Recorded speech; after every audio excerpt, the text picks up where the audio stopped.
lost it. Bang! That's off and in the fence. That is fast. Oh, Loud stopped. Loud just watched it.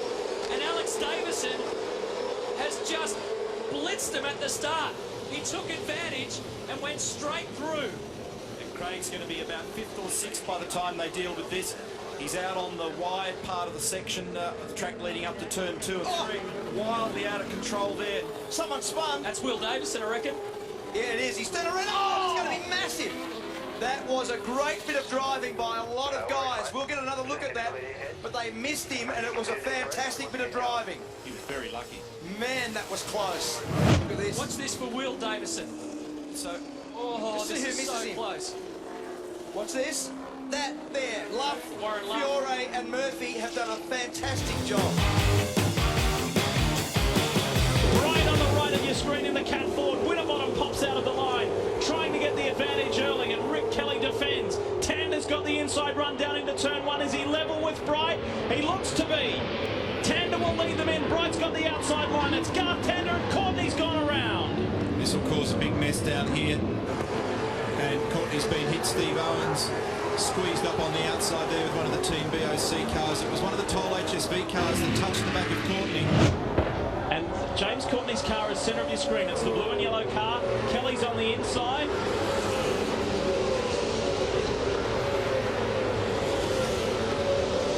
Yeah, Rick's actually saying that he's got a problem with the front right steering, but the contact was made on the left side. Obviously, it's hard to pick when he's got that right rear tyre drama as well. Look at all this nonsense. Well, you're on board with Greg Murphy, and he was able to get through there reasonably unscathed, but lost several positions as everybody was diving for clear space. Went up and right, turn 1. Who can make the jump? Bright gets a good initial bite. Alex Davison makes a stormer. Slots to the inside. That's massive. Caroline's lost on the grid. He was stalled on the grid and has been hit from behind.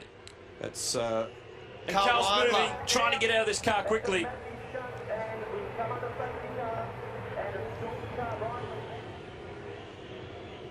He's out of the car. That's good to see, because that has taken a massive hit from behind. The race is red flagged.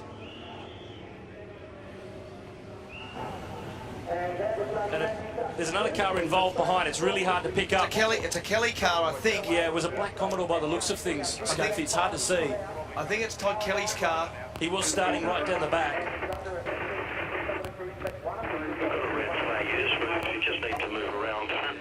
The race is stopped. It's Steve Owen, the VIP Petford's car. He's out of the car. He's okay.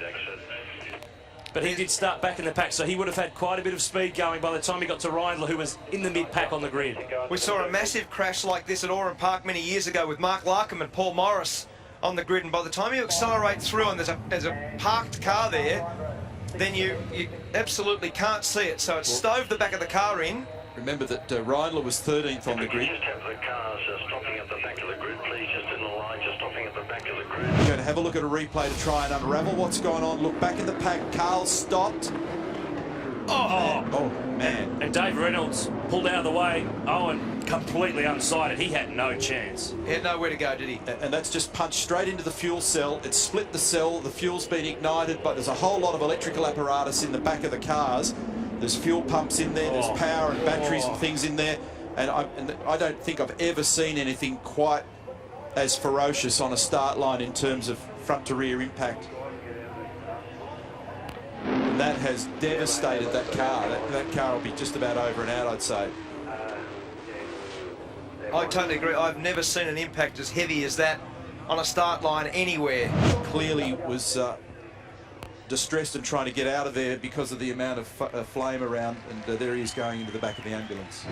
Oh, wow, now I've got to say, I'm standing down here. Firstly, great to see the guys, well, okay at this stage, but deja vu, mate. I mean, you talked about that incident in 2000, and just to reflect, I mean, same thing. You're sitting down low in the car, following the car in front of you. You've got no idea. Whilst we see it in our camera vision, you've got no idea that there's a stationary car up ahead. I would guess at that speed, probably somewhere between 120 and 150 kilometres an hour.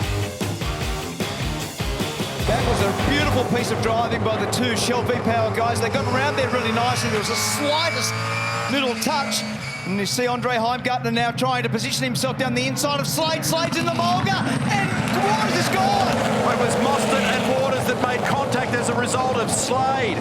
So Slade ended up in the dirt, and Mostert and Waters have got together again. It's a secondary impact, and there's big damage on the right rear of the Monster Energy car.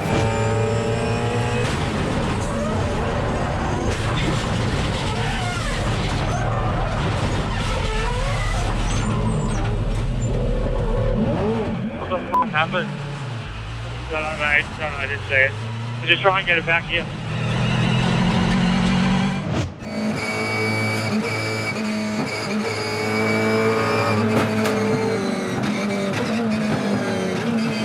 Front left damage.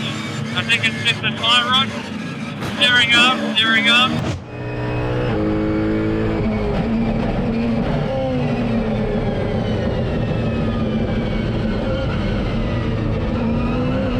Holy shit, how do we make it through that? We get ready to go. The lights are green. We are away. Murphy got away to a terrific start. He got away much better than Seaton. There's mayhem on the start. One car stalled out. They were just scurrying, trying to get around that car. I didn't pick up who it was. Oh! There's been a big accident. Yeah, Peter Brock stuck on the line. There's Paul Romano. There's been a number of cars involved in that dust. Yellow flags waving. Cars just going everywhere. It is Mark Larkham in the Mitre 10 Falcon. This guy is jinxed. There is no two ways about it. Look at the damage on that car. Lee, that car is destroyed. They'll be taking that one to the tip for sure. Well, the cars were just going everywhere as they came over the hill. Just under the bridge there is Paul Romano. He's okay, he's looking around, but the car off to the side of the circuit. We saw that Greg Murphy got away to a terrific start. One other car stalled on the grid. So the Mobile Holden Racing Team car in the front, Jones made an excellent start too, and there's a collision back there between Mark Larkham. You could see Larkham collide with someone, and kapow! Romano was in there, whether he made initial contact or not. It was very hard to work out. Charlie, how did you see it? Yeah, Stephen, I'd say Romano may have tapped the back of Mark Larkham's car there that sent Mark into the wall. I just saw through the vehicles there, and I'd say that's probably what happened. That was absolutely out of control there for Rick Kelly, right out sideways, and so was Slade involved there. Fantastic start for Todd Kelly. They're still bumping, and Holdsworth's off. He'll make the fence. Big contact with the fence for Lee Holdsworth. That's wiped the left-hand side right out of car 18. That'll be a safety car. Oh, more trouble there. That was Mostert. Mostert has gone off at 5. Thanks, safety car. Just maintain speed. Voice of Tim Schenken. Trouble for Coulthard. So a lot of people involved in damage. I talked about it pre-race that on the opening lap here you typically get action, and there's no restriction like there was yesterday for the first stop. So Mostert is still rolling, but with serious damage on that car. Coulthard's out of business, Holdsworth's out of business, and they're attending to him down there on the exit of turn 1 at the moment. That was heavy contact with the wall. And he's around the outside braking. They're all running into each other. But Van Gisbergen, I couldn't work out why Shane had lost so much ground, but he went off by himself. Now, check this out. Here's the first part of the bump. Bang, bang, bang. It's Moffat, Coulthard, Mostert. Bang! That's off. And in the fence. That is fast. That's 215 kilometres an hour. And straight ahead goes Mostert. We've had this in that location a couple of times here. So here we are riding now with Fabian. Chaz to the right. And 3 cars across this little direction change here doesn't work. Have a go at this across the top of the curb. It's the curb that put Fabian straight in. Goodness me, big contact there. So that has made a huge mess of car 12. So here's another angle. Todd Kelly, Shane Van Gisbergen, who made a mistake. Mark Winterbottom, then Lowndes. Look further back in the pack here, and out the other side comes Lee. That's a very, very heavy impact. Fortunately to the passenger side, they're still attending to him down there at the moment. It's very fast. It's roughly 150 kilometres an hour. Huge damage also to the super cheap auto Falcon of Chas Mostert. Wilson was sideways in the dirt, gets back on track, and the big stretch up to the hairpin. Courtney's under siege there. Wright's got away, there's been a massive crash. Huge shunt. Cars into the wall halfway down the old front straight. And it's Lowndes. And this will be a safety car, and that's Lowndes. One of the super cheap cars is in there. And Whincup was involved as well. The car hit the wall very hard on the left, right near the marshalling point as we go on board here with Craig. But I didn't really get involved in it. I've got going again. He's got going again, but there's damage to the front. How Damage much? on the front. Got to come in. We've got damage on the front. Greg Murphy. Jamie Whincup's the other car. Look further down. Ooh. Someone is heavily into the back of Jamie Whincup's car.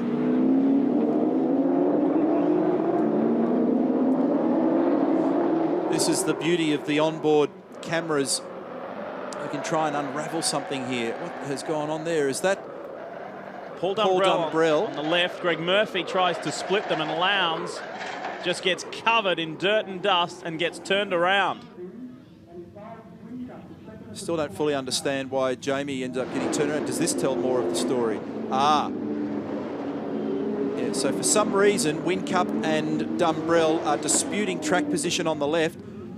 And right next to that marshalling point, it's just before the braking area though. They haven't started to brake at that point. It's just, it's a bad incident, isn't it? And you can see how dry and dusty it is here at the moment. And of course, there's a good 15, maybe 20 cars here locked into all those further down the grid positions.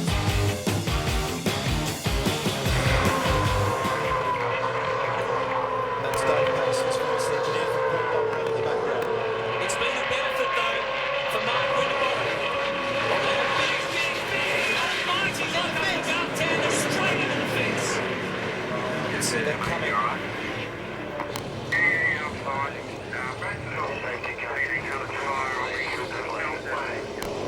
Gartner saying that his tyre was cut, and you'll see it on the replay when we get to it, but he was a passenger. Those tyres have done an unbelievably good job. Those cars are doing 265 kilometres an hour. The way they're linked, there's also the belt across the front of the tyres as well. So the energy gets dispersed across the entire tyre bundle, and then behind that there's the guardrail as well. And isn't that great to see Garth safely stepping out of that car. Garth Tendent's just here. Here comes Paul. This is the contact just up in front. Here we go. This is the contact now. Bang. And that wheel-to-wheel contact has deflated the right-hand front tyre of Garth Tenders. And as we follow on here, this will be on Fiangonal. Oh, hang on, it might have been actually even more there. Because there's a bit of fainting. Maybe it's not steering properly. It's not steering properly. Here we go, and that's gone. That's gone. Lucky he didn't get Dumbrell with it. That is a very serious hit. It's the thing that keeps his helmet tethered to himself there so he can't stretch his neck.